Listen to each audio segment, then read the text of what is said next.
The room is full of light, music and rich people laughing. Crystal glasses shine. Expensive perfume fills the air. In the middle of the hall, a young staff boy stands shaking. A glass of red juice drips down his shirt. The CEO is in front of him, face red with anger. Mr. Carter shouts, "Do you know how much this suit costs?" The boy whispers, I'm sorry sir, it was a mistake." People watch. Some smile. Some record on their phones. Mr. Carter points at him and says loudly, "People like you should not be near people like me." The hall goes quiet. The boy looks down. His eyes fill with tears. If you saw this in real life, would you stay silent? The story starts a few hours earlier. It is a big company party. Carter Group is celebrating 25 years. The hall is in a 5-star hotel. Golden lights. Big cake. Live music. Rich guests. Waiters in black and white move fast with trays. Security stands near the doors. In the corner, a thin boy adjusts his shirt. His name is Eli. He checks his reflection in a silver tray. His collar is a little worn. His shoes are old and a bit loose. Eli talks to himself softly. "Just don't mess up. I need this money, for mom's medicine." He works part-time as staff for events. He is not a regular waiter. He is a poor kid doing any job he can find. A senior waiter, Daniel, pats his shoulder. Daniel says, "Relax, Eli. Just do as I told you. Small steps. Eyes up. Don't shake the glasses." Eli nods. "Thank you, sir. I'll try my best."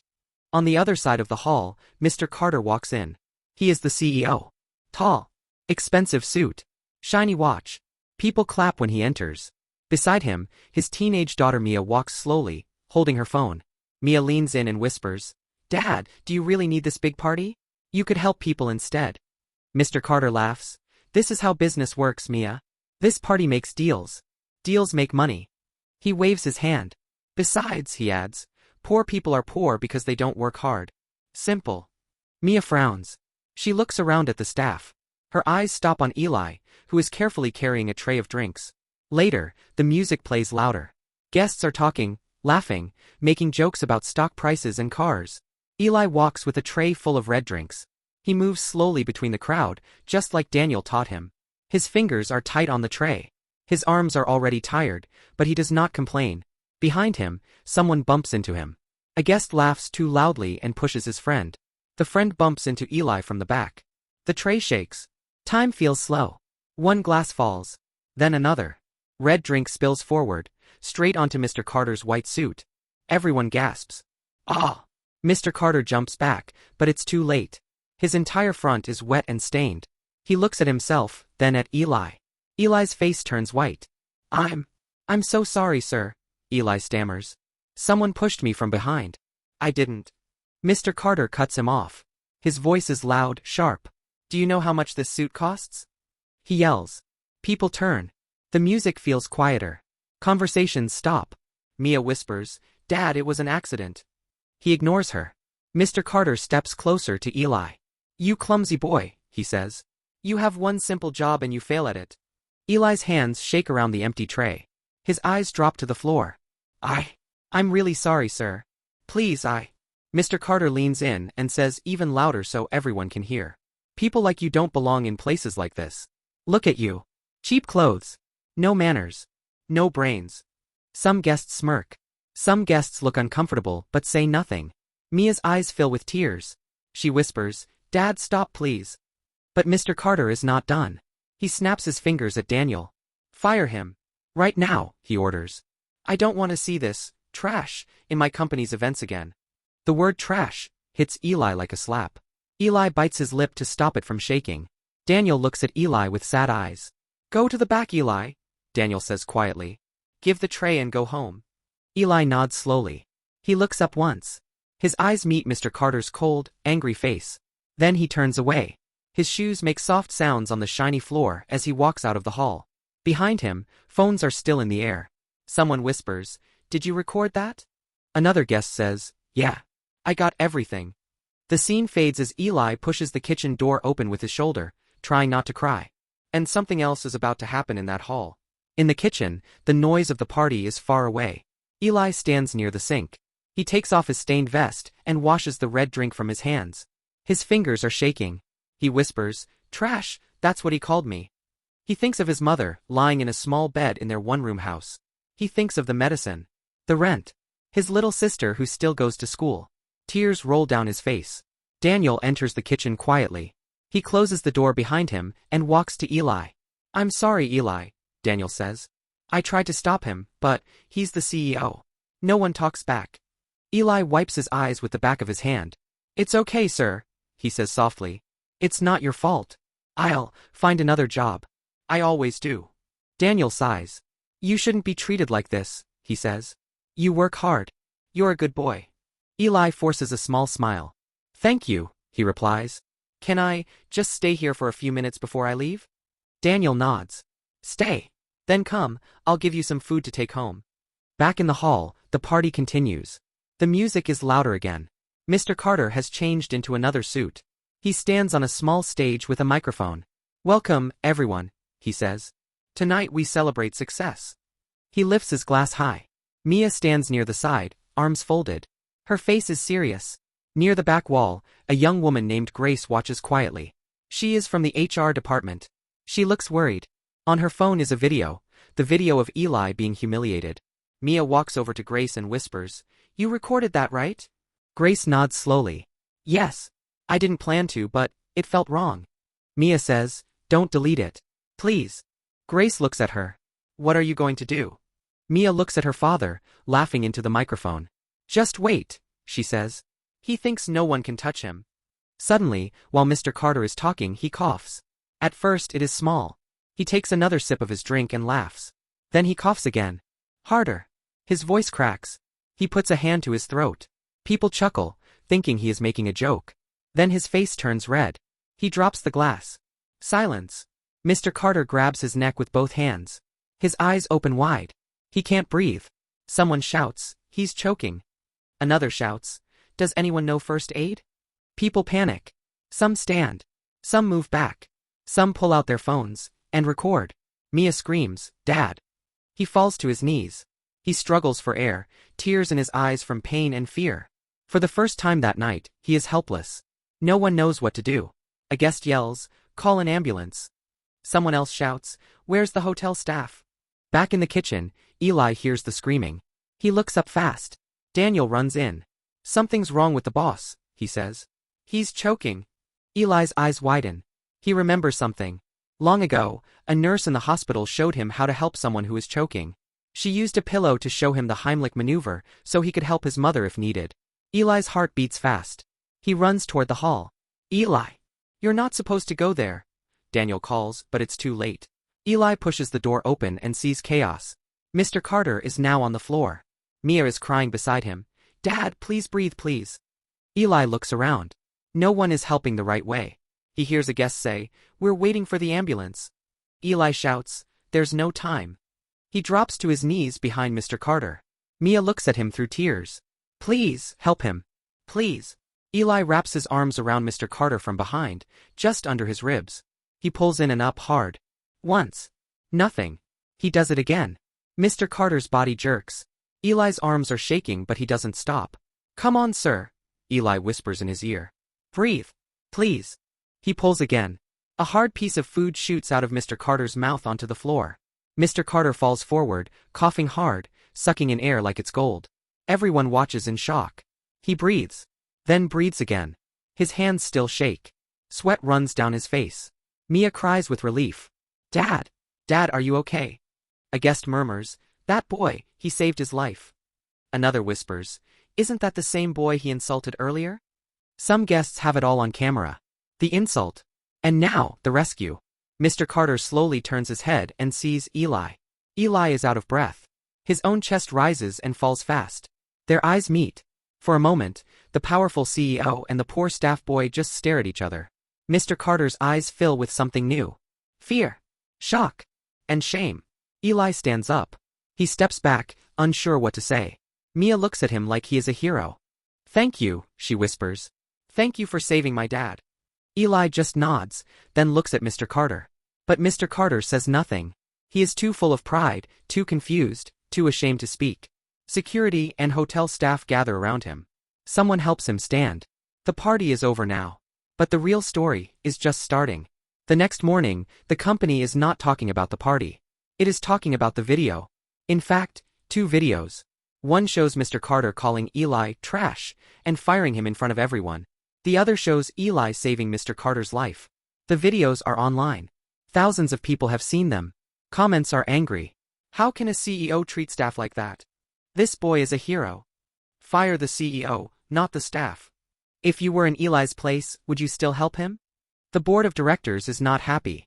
They sit in a large meeting room with glass walls. At the head of the table, Mr. Carter looks tired. His eyes are red. He has not slept much. Grace sits on one side. Daniel is at the back, silent. Mia sits near the corner, watching. An older man, Mr. Harris, clears his throat.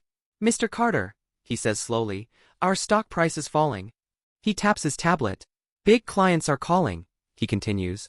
They're angry. They say our company looks cruel. Heartless. Another director adds, they are asking if this is how we treat our own workers. He looks straight at Mr. Carter. And all because of how you spoke to that boy.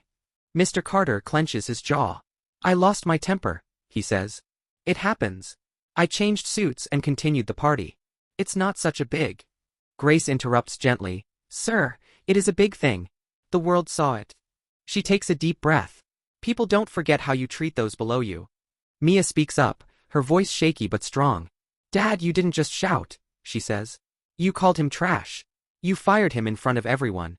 And then that same boy saved your life. Her eyes fill with tears. Do you know what people are calling him? She asks. They are calling him the golden-hearted staff boy. Mr. Carter looks down at his hands. Guilt sits heavy on his chest. He remembers Eli's arms around him when he couldn't breathe. He remembers the fear of dying. He remembers the look in Eli's eyes. No hate. Only worry. Mr. Harris speaks again. We have a decision to make, he says. Either you fix this, Mr. Carter, or you step down as CEO. The room goes silent. Those words hit him harder than any comment online. Step down. Lose his power. His title. His image. Fix this. Mr. Carter repeats softly. How? Grace says, start with an apology. A real one. Not just to the cameras. To Eli. She looks at him. Do you know where he is now? She asks. Mr. Carter shakes his head. He didn't come back to work, she says quietly. He was fired, remember? Mia stands up. I know where he lives, she says. I asked Daniel. She turns to her father. If you don't go to him, I will, she says. He looks at his daughter. For the first time, he sees anger in her eyes. Not just anger. Disappointment. Something breaks inside him. He nods slowly. Okay, he whispers. Let's go. Later, a black luxury car stops in a poor neighborhood. Children play in the dusty street. Small houses stand close together. Clothes hang on lines. The air is heavy but alive. Mr. Carter steps out. For the first time in a long time, he feels out of place. His shiny shoes touch the uneven ground. Mia walks beside him. Daniel leads the way. They stop at a small door with peeling paint. Daniel knocks gently. The door opens. A tired woman stands there, holding the side of the frame for support. It is Eli's mother. Yes. She asks softly. Daniel smiles kindly. Is Eli home, ma'am? She nods and looks over her shoulder. Eli, beta, she calls. Someone is here for you. Eli appears, wearing a simple t-shirt. He freezes when he sees who is outside. His eyes widen. Mr. Carter? He says slowly. His body goes stiff, ready to hear more insults. Mr. Carter's throat feels dry. He takes a step forward, then stops. For the first time, he looks truly small. Eli, he begins. I came to say something. Eli's mother looks from her son to the rich man in confusion. Mia steps in. Eli, she says, we saw the videos. Everyone did. What my dad did was wrong. Her voice cracks. I'm so sorry. Eli looks at her, then at Mr. Carter. Mr. Carter's eyes are wet. Eli, he says, I treated you like you were nothing. I insulted you in front of so many people. He swallows hard. I called you trash, he continues. But when I was dying on that floor, you were the only one who treated me like a human. His lips tremble. You saved my life, he says. And I don't deserve that kindness. A tear falls down his cheek. Eli is silent. You can almost hear his heart beating. Mr. Carter continues, I came to ask if you can forgive me. I am so sorry. Eli looks down. He remembers the pain of that night. The shame.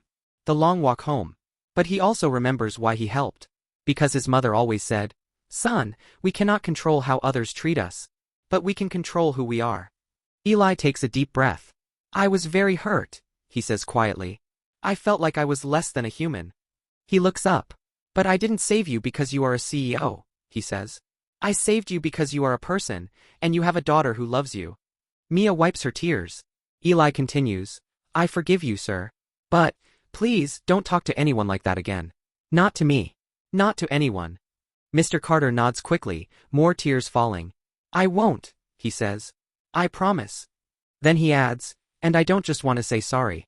I want to fix what I can. He turns to Eli's mother. Ma'am, he says respectfully, Eli is smart. He is brave. He works hard. We would like to offer him a full-time job at our company, not as party staff, but in the office. With training. With a good salary. Eli gasps. His mother covers her mouth, eyes filling with tears. And, Mr. Carter adds, we will also support his sister's education, if you allow it. Eli's legs feel weak. Why? He whispers. After everything, why?